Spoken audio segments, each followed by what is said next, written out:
I don't know who doesn't like Steve Kerr, old boy. He's out here talking about what his career would have been looking like if Steph Curry wasn't around. If I didn't have Steph, I would have been like every other NBA coach and lasted a few years and then, gone somewhere else and coached somewhere else. So I'm incredibly lucky to have this partnership with Steph, and he provides this stability and continuity with the organization that just makes everybody's job easier. What he said was 100% correct. And that's like that for a lot of coaches. It doesn't mean he's not a good coach or a great coach. He's just letting you know, and he's giving his superstar the props he deserves. Yo, without Steph Curry, I'll be average, bro. Or I'll just be bouncing around like every other coach. If I'm not mistaken, that's throwing shots at some head coaches to let them understand, bro, you're only a coach because of who you have. I think guys like Bill Belichick and Greg Popovich, who Greg Pop get well soon. Hopefully your health and everything will come back. We don't wish that on anybody. But guys like that need to say the same thing. Maybe Phil Jackson does too. I don't know. But what Steve Kerr said is 100% correct, and I love his honesty. I love his honesty. And, we have to start realizing a lot of these coaches have jobs because they're in great positions. There's a select few that are great head coaches no matter who's there. Like I told y'all, man, that guy down there in Miami, they lucky he ain't got a bunch of rings because he would be the greatest head coach of all time. He knows how to coach no matter who's there. They're going to be competitive. He's going to get the most out of his guys. Those are one out of many. But I love what Steve Kerr said. That's what sports is today. You ain't getting no coach that's really going to have the X's and O's down and lead the guys. And no, if you ain't got a superstar, 2 or 3, your ass is going to be trash and you ain't going to be head coaching for a while. That's just what it is. So for me, I love what Steve Kerr said. He's just keeping it real. And it's just the honest truth. And that's what it is for a lot of these guys. It's just that simple. A lot of these guys that have these jobs for a long tenure, they have the superstars. As soon as the superstar is gone, you see who they really are. You see what they're really about. Steve Kerr is just being honest. And I think it's also, his exit plan. To me, this is the last hurrah with Golden State and Steve Kerr. I think he moves on after this year. But I love that it's also giving Steph Curry props. And a lot of these coaches get all the praise when they win a lot of these championships, and the player doesn't get the praise. I love that Steve Kerr is giving Steph Curry all the praise at the same time because he deserves it. What Steph Curry did for that organization thus far is probably one of the greatest things you've ever seen. This is comparable to what Mike did for Chicago, what Magic did for LA, what Bird did for Boston, what Tim Duncan did for San Antonio, what rest in peace Kobe did for the Lakers. Steph Curry is in that conversation with what a person did for that organization in that city for 15 plus years. I love that Steve Kerr did that. A lot of other coaches need to follow suit and give the players the props they deserve. Because you have to think about it. Without Steve Kerr, people are still coming to see the Golden State Warriors in that city. They're still going to sell out. They're still going to sell all the merch. All the businesses are going to flourish. Why? Because they have Steph Curry. So I love that Steve Kerr said that. Was a great quote. I love it. Yo, Steve Kerr, stop acting like a pussy, man. Explain that, please. That came out of left field. Explain that. Enough is enough with these shenanigans, man. That's not how competitors talk. Yes, great coaches need great players. You did a lot of great over there.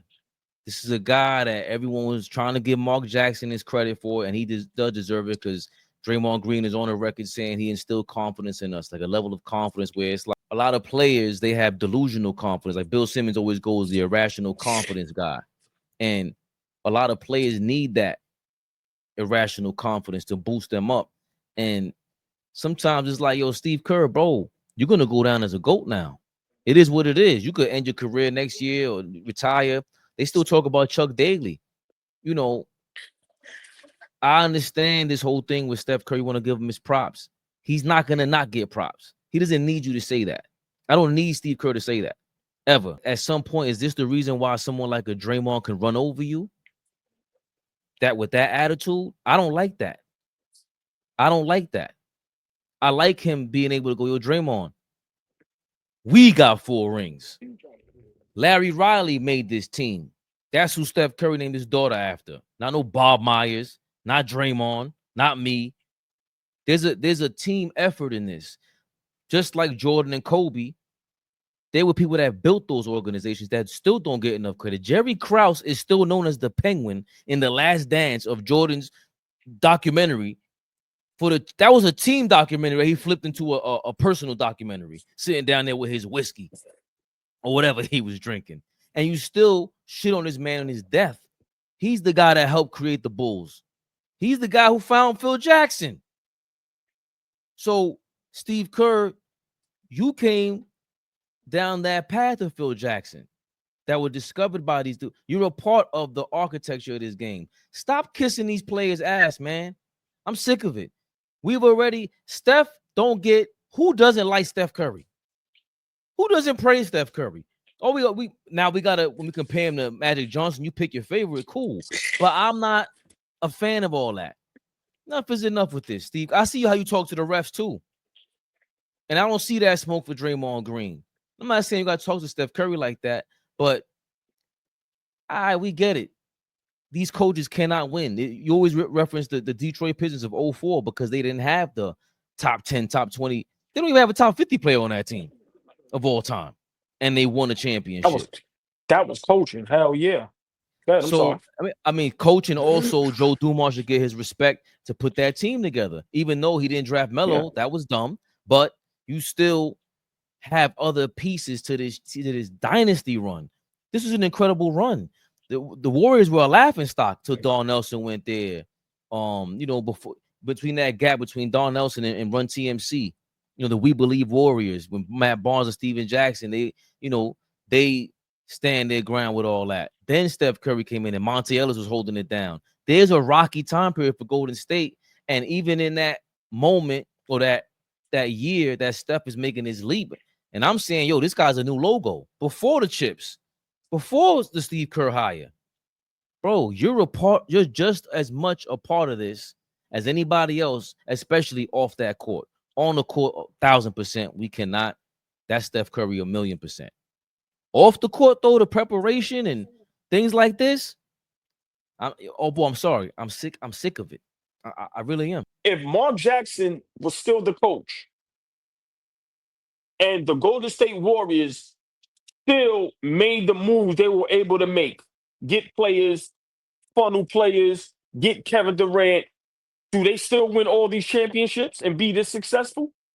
No. Just plug out Steve Kerr, Mark Jackson there. You still get Kevin Durant. You still have everything. You telling me they still don't win 4 championships and Steph Curry is still who he is?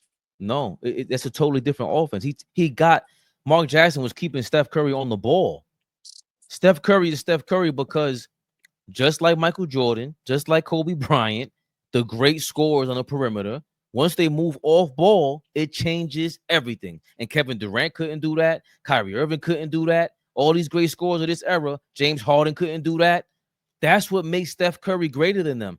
All these guys we mentioned, James Harden and definitely Kyrie Irving, have a better handle than Steph Curry. One-on-one, they're probably better than Steph Curry. But the difference between him and them, I'm going off ball. And the guy who made that possible is Steve Kerr and the rest of his coaching staff. Mark Jackson and them was still talking about some 1996 shit. Yeah, it was great to instill the confidence in them, but now we're talking about that's that Tibbs shit. All right, Tibbs, we get it. You believe in your team. The guys who are going to run through a wall for you. You got them on the court. But where's the scheme at? What are you doing differently to make Jalen Brunson get off the ball? Same deal. So, ain't no way Mark Jackson 4 championships is tough. Well, you got to remember, tough. I advocate for Steve Kerr, and I agree. Remember, I'm the one that always say, listen, him coming in and changing that lineup and bringing Iguodala off the bench was one of the most underrated moves in NBA history. AllBall TV. They scared, but I'm not. They don't like comentario. Y suscribe.